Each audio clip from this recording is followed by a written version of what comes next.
Hey guys, I'm back. So it was a glamorous morning. It's an even more glamorous afternoon. Own it. I got my Snapdragon seeds started and I can post a link to that video for you. And by the way, if you're new here, my name is Leigh. This is our backyard garden. We are located in northwestern Burlington County, New Jersey. And in case you're interested, we are a Zone 7A, which means that we are approximately 11 weeks from our last frost date. Today is February 27th. Now, I like to give my peppers a nice long germination, and as I was saying in my last video, where I have a multitude of things going on today, I was warming my soil in the greenhouse, because if you try to germinate your peppers in cold soil, if they germinate, it will take a very, very long time. So I'm letting the cells all filled with soil sit with the lid on out in the greenhouse because it was warm today, but a storm is moving in. And right now at the end of February, it's been about 70 degrees here today, this poor earth. And we are expecting a storm that is equivalent to something you would get in April or May. So I'm going to sit here and hold my breath today while that storm goes over. We just had a brand new roof put on. So anxiously, I go ahead and I do little tasks when I get nervous. So anyway, I digress. I have seeds everywhere. They're everywhere. So I just wanted to go over with you what it is that I am sowing today and what my layout is. So I always do giant Marconi, you guys. Normally I get it from the farm stand. Last year, I did sow a few of these from seed, and I did have great success. Every year, I grow a Cubanelle or Cubanea, I like to say. I love this pepper, very versatile as well as the giant Marconi. You can eat this raw in a salad with your tomatoes, little pepper, balsamico vinegar, or a simple apple cider vinegar with the mother in it. I buy the good organic stuff from Costco. It's really, really delicious. And if you chop up some of these peppers nice and thin in there, they taste really delicious. You can stir fry them, you can roast them, you can do all sorts of things with them. Cubanea and the Marconi freeze really, really well. Jimmy Nardello. I'm doing a bunch of these again this year. We just love the flavor of this tomato, especially roasted or grilled. It has an incredible smoky flavor to it. I highly recommend Jimmy Nardello. It's a little moody. Sometimes it germinates, sometimes it doesn't. So like I said, I'm giving it a good head start. New varieties this year are Coral Bell. I thought they looked pretty, and the MI Gardener sale last year, they were $1. So I thought, let me try a new variety and see what germinates. Last year was a bad year for peppers for us. We don't know if it was, we went from extraordinary early heat to devastating rain. Some sort of mold took over part of the garden. And then at the end of the year, I can post this video for you. I actually brought my peppers back to life, which was interesting. I just didn't get the yield that I normally would. So now I'm just going to try different things to see what is more disease resistant and will stand better in our area. Another beautiful yellow pepper that was $1 is the Sunbright pepper. So we'll see how this one does because I really, really love yellow peppers. Now I have a few other new varieties today that I'm going to show you. It's hard for me to give you a picture of this. This is from Park Seed. And Parks has certain hybrid vegetables, and I grow several of them. I'll digress over to tomatoes. The Park Swapper tomato I grow. I also have Park Swapper cucumbers. I think I have Park Swapper hybrid, a few other things I'm going to have to go through. Again, my vast inventory of seeds.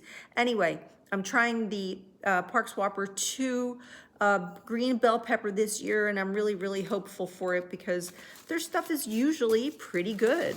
So we like a nice big green bell pepper. Something that you can't see that I've saved seeds for here is the Big Bertha pepper. These were from what I bought at a farm stand, and I isolated the seeds. And keystone resistant. See, I grabbed the seeds and I just write it on any envelope. This one happens to be from the lovely New Jersey Motor Vehicle Commission. Thank you for the envelope that I could keep available. So the Keystone Resistant last year, these seeds that I harvested and saved, they did germinate and they grew. This is one of the better peppers that held up for us last year. So I will be sowing some more of these. And I sure hope that this is Big Bertha. It is, it's Big Bertha.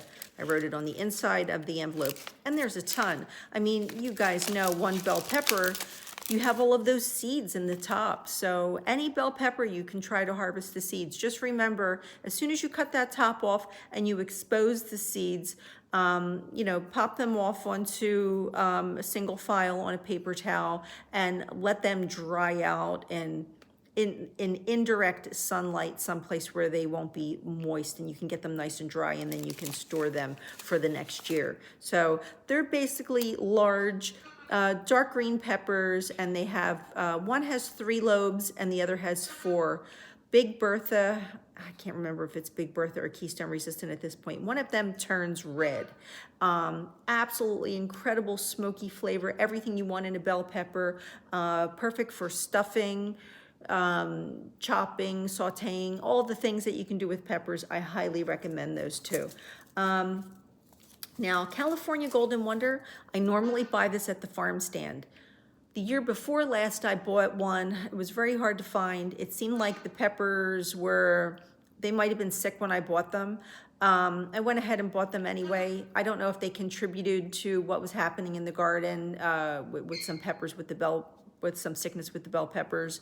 But anyway, that was a lesson for me. I'm not buying any more peppers from the farm stands or the stores. Everything is going to be started from seed.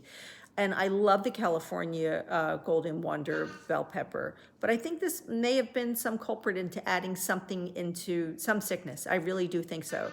So I have heard mixed stories about buying them from seed and that they don't always germinate very well. For me, they germinated well when I bought them. I bought them from the farm stand the year before last. Last year I started them from seed and they did germinate. Now I have still seeds in a random envelope from those original bell peppers that I bought. So, but I wanted to try it from, I wanted to try another source. So I figured, again, the Am My Gardener sale, I'd grab these peppers and give them a try. Wonderful, wonderful peppers when they grow.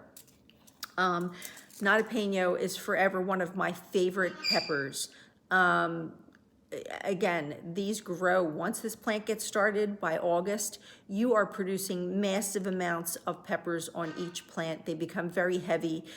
With all these varieties, you really want to stake them. With the Jimmy Nardellos, I like to wrap an extra cage around them as well as a center stake because they become so, so heavy. These guys freeze wonderfully. You can chop them for guacamole and get the flavor of jalapeno without the heat. I grow normally 10, but this year I'm growing 12. That's how much I love them. Same thing with Shashita pepper, absolutely one of my all-time favorites. We love these pan blistered by the handfuls. I'll cook up like 50 a day, literally. And you don't really have to take the seeds out if you can if you want to avoid the heat altogether. So I'll do a mix where I'll take some out with seeds and some I'll leave the seeds in.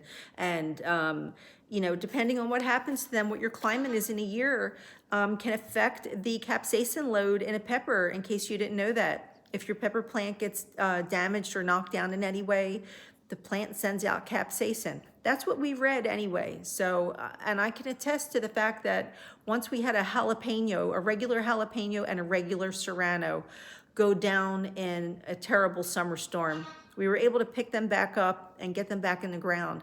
But they were the most god-awful, burn your face off, hottest, like they were above and beyond the hottest number on the Scoville scale. You never know what you're going to get with the Shashitos. So they're normally very, very mild. I have had them in years where they've been hotter than other years, but it doesn't matter. You can control it once you learn, you know, what to expect from what you're harvesting in that particular year. I highly recommend this. And they do turn red, actually. And when they turn red, they get more smoky. Really, really delicious. Oh, and by the way, with the jalapeno, they will cork when they get a little bit older, where they get it's like a little bit of a brown wrinkle across them. They're full of flavor when they cork.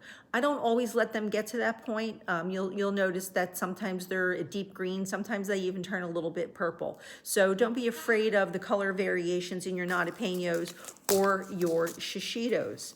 The sweet banana peppers is the first time I'm trying these this year.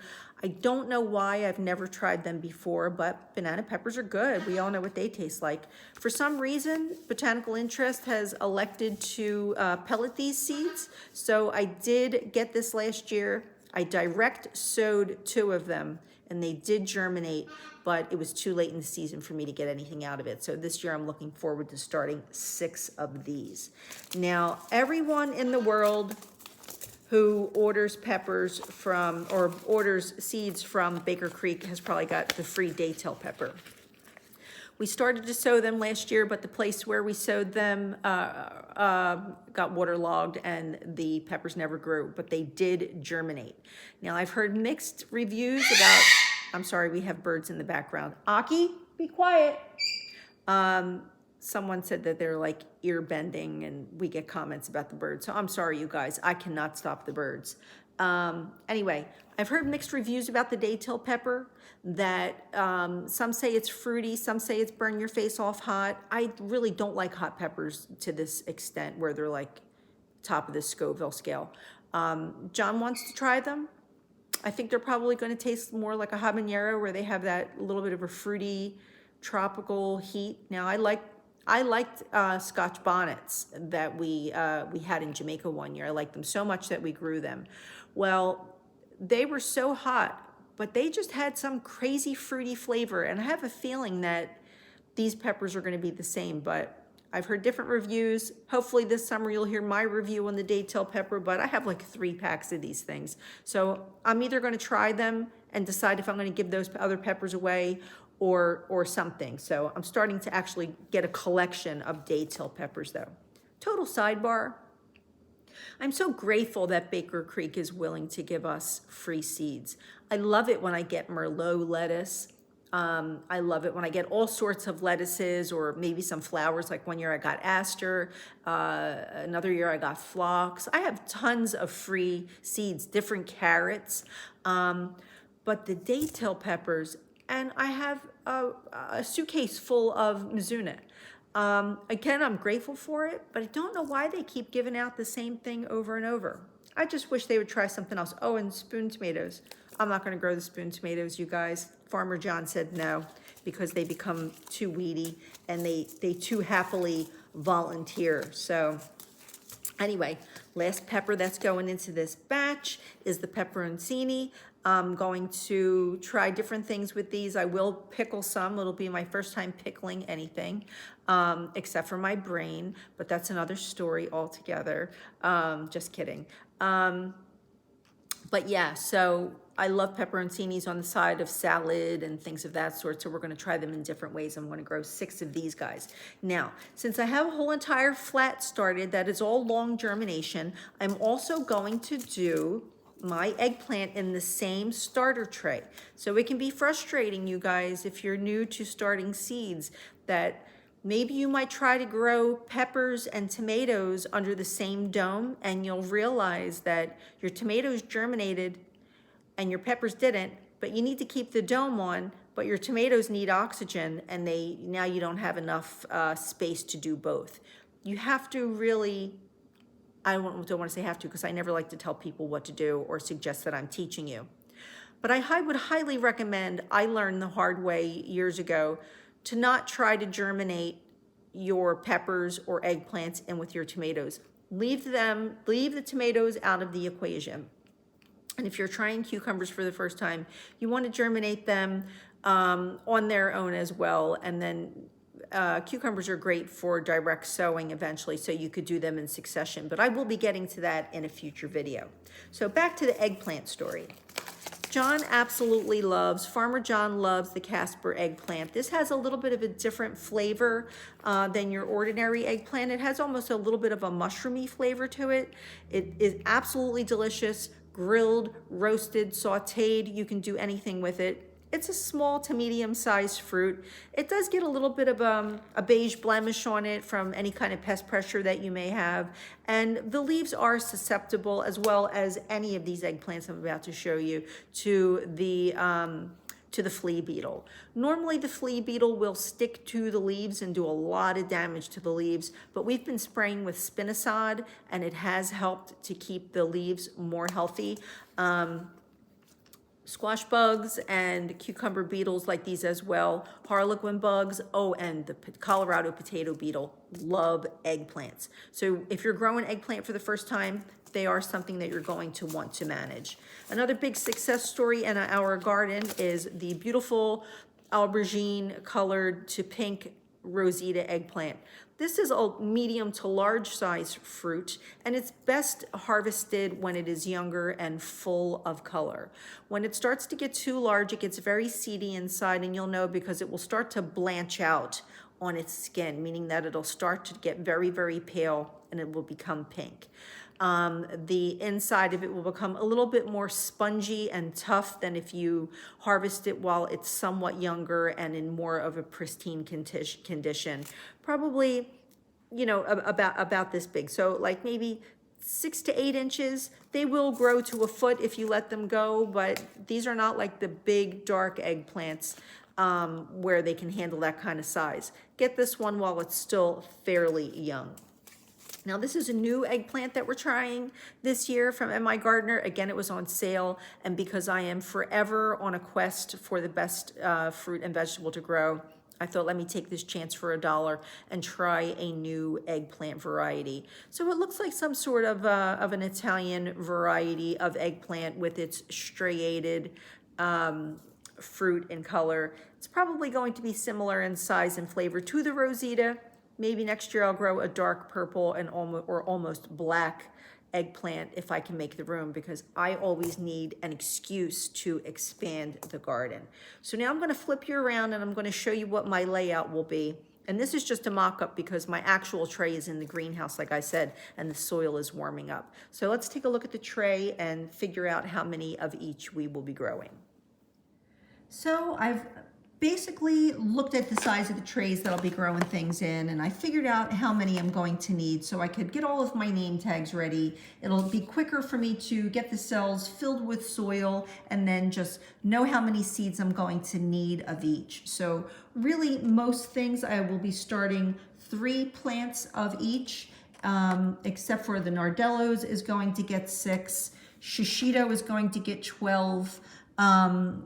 NaAp is going to get 12, and so you can see over here, I'm only doing 1 of each eggplant. Maybe I'll do 2. I'm not really sure yet. I only have it marked off for 1 of each because you really just don't need a whole lot of eggplants unless you're feeding more than 2 people. So you know, right now it looks like I'm going to have 3 cells open, but I'll probably I'll find something else to put in there. So let's go out to the greenhouse and get the trays filled up and get started with sowing seed. I do not know where the hours go in a day. I have been working all day long, and now it's almost 4:30. Look at the storm is coming. Ugh.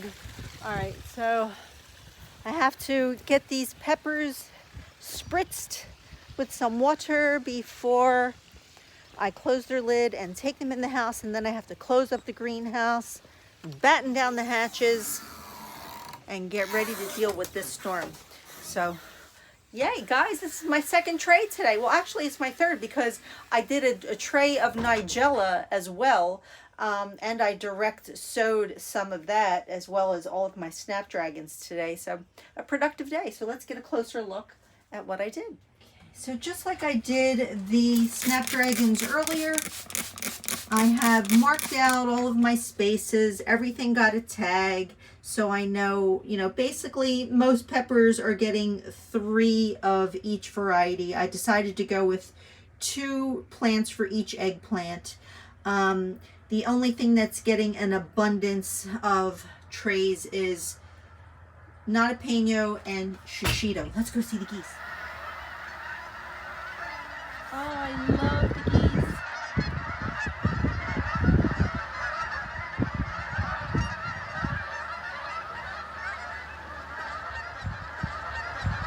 Well,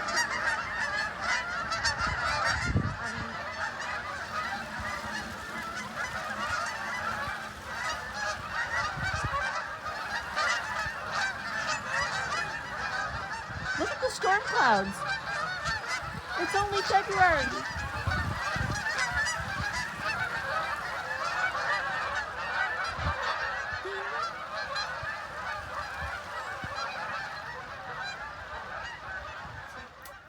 Back to Peppers. Okay, so before that interruption, I was saying that, oh my gosh, only Naena and Shashita are getting 12 of each, and yes, I will eat those. So we have our sweet bananas, giant Marconi, Cubanea, Jimmy Nardellos. It's starting to rain. Golden Wonder, Parks Whoppers. Here's my eggplants, Sunbrights, Coral Bells, Pepperoncini, Daytail Big Bertha, and Keystone. I have to make a mad rush and get into the house. I got to close everything up. So anyway, you guys, I'll see you in the next video.